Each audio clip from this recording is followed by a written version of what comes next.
40 साल के बाद आखिरकार तालाब की भूमि को खाली कराने की कवायद औराई तहसील प्रशासन ने तेज कर दी है। आपको बता दें कि औराई तहसील इलाके में राष्ट्रीय राजमार्ग के किनारे चर्चित ओबीटी कालीन कंपनी के नाम दर्ज लगभग 15 बीघे कीमती जमीन को तहसील प्रशासन ने तालाब खाते में दर्ज कर दिया है। अंदाजा लगाया जा रहा है कि चुनाव के बाद इस बेशकीमती तालाब की भूमि को जिला प्रशासन खाली कराएगा। इस बात को लेकर अब हड़कंप मचा हुआ है। 40 वर्षों से सरकार बनाम ओबीटी का मामला न्यायालय में चल रहा था, जहां तहसील प्रशासन ने तालाब की भूमि का कुछ समय पहले सीमांकन किया था। अब इस तालाब की भूमि को खाली कराने की कवायद तेज कर दी गई है। उधर इस बात से उन मजदूरों में भी खौफ है जिनकी रोजी रोटी इस कंपनी से जुड़ी हुई है।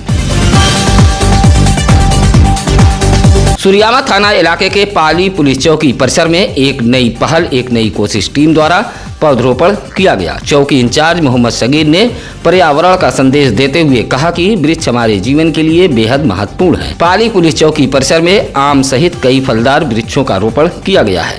साथ ही एक नई पहल, एक नई कोशिश टीम द्वारा मौजूद लोगों को वृक्ष भी भेंट किए गए। इस मौके पर सर्वेश यादव, कृष्णा यादव, नकुल गौतम, श्याम यादव आदि मौजूद रहे। गोपीगंज नगर के पूरे टीका निवासी मजदूर नेता शशि प्रकाश बिंद ने गोपीगंज पुलिस को एक शिकायती पत्र देते हुए पड़ोसी दिनेश कन्नौजिया पर आरोप लगाया है कि उसके घर पर चढ़कर गाली गलौज व परिजनों के साथ मारपीट करने पर उतारू रहता है। दिनेश कन्नौजिया द्वारा आए दिन हैरान व परेशान किया जाता है। मजदूर नेता ने कहा कि पड़ोसी फर्जी मुकदमे में फंसा देने की धमकी देता रहता है। शिकायती पत्र देते हुए शशि प्रकाश बिंद ने गोपीगंज पुलिस से कार्रवाई की मांग की है। ज्ञानपुर स्थित जिला प्रशिक्षण संस्थान डाइट पर एक दिवसीय मास्टर ट्रेनर प्रशिक्षण कार्यशाला का आयोजन किया गया था। कार्यक्रम का शुभारंभ मुख्य अतिथि बीएसए भूपेंद्र नारायण सिंह ने दीप प्रज्वलित कर किया है। प्रशिक्षण कार्यशाला में बोलते हुए मुख्य अतिथि ने कहा कि विद्यालयों के समस्त प्रशासनिक एवं वित्तीय फैसलों को एसएमसी बैठक में रखना जरूरी है। इसी तरह बैठक में विद्यालय प्रबंध समिति के एजेंडों पर भी चर्चा की गई। इस मौके पर प्रतीक मालवी, उमाशंकर केसरवानी, समीर हसन, मुकुल सिंह आदि मौजूद रहे। खनन विभाग ने गुरुवार की रात गोपीगंज इलाके के केदारपुर गंगा घाट पर अवैध बालू खनन को लेकर छापेमारी की। खनन विभाग के छापेमारी से पहले ही खनन में लगे लोग भाग खड़े हुए। ऐसा लग रहा था कि जैसे खनन विभाग के आने की सूचना उन तक पहुंच गई हो। हालांकि इस बीच खनन विभाग ने बालू लदे 3 ट्रैक्टर को कब्जे में लिया है। गंगा घाट पर खनन में लगे लोग फरार हो गए थे। खनन विभाग ने जब्त ट्रैक्टर को गोपीगंज पुलिस के हवाले कर दिया है। युद्ध के बीच यूक्रेन में कई छात्र भदोही के गोपीगंज के फंसे हुए हैं। ऐसे में अब उन्हें सकुशल वापस लाने की मांग उठने लगी है। यूक्रेन और रूस के बीच युद्ध तेज हो गया है। गोपीगंज के कई छात्र पढ़ाई के लिए यूक्रेन गए हुए हैं। छात्रों को लेकर गोपीगंज नगर उद्योग व्यापार प्रतिनिधिमंडल सहित छात्रों के परिजनों की फिक्र बढ़ गई है। शुक्रवार को प्रधानमंत्री को पत्र भेजते हुए व्यापार प्रतिनिधिमंडल ने यूक्रेन में फंसे गोपीगंज के छात्रों को सकुशल वापस लाने की मांग की है। कहा कि गोपीगंज नगर के छात्र चित्रांश गुप्ता, शाह फैसल, मुजैल हुसैन जैसे छात्र यूक्रेन में फंसे हुए हैं। व्यापार प्रतिनिधिमंडल ने इन छात्रों को वापस लाने की मांग की है। मांग करने वालों में नगर अध्यक्ष श्रीकांत जायसवाल, रतनलाल, पप्पू जायसवाल, विनीत कुमार आदि लोग मौजूद हैं। गोपीगंज थाना क्षेत्र के बिरासपुर गांव में जमीनी विवाद को लेकर 2 पक्षों में जमकर मारपीट हुई है। मारपीट में 2 महिला सहित कुल 8 लोग घायल हुए हैं। घटना के बारे में बताया जाता है कि अशोक तिवारी व नंद कुमार के बीच जमीन को लेकर पुरानी रंजिश चली आ रही है। शुक्रवार को एक बार फिर दोनों पक्ष आमने सामने हो गया। दोनों पक्षों ने जमकर गुरिल्ला युद्ध किया।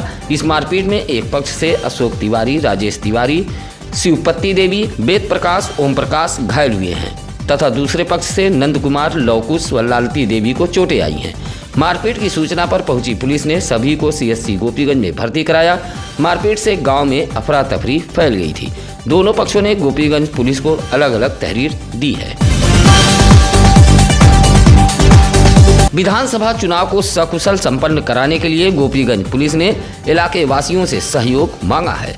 शुक्रवार को सीओ अशोक कुमार सिंह व इंस्पेक्टर अभिनव वर्मा ने गोपीगंज थाना परिसर में इलाके के ग्राम प्रधान, चौकीदार व संभ्रांत लोगों के साथ बैठक कर चुनाव को सकुशल संपन्न कराने के लिए सहयोग मांगा है।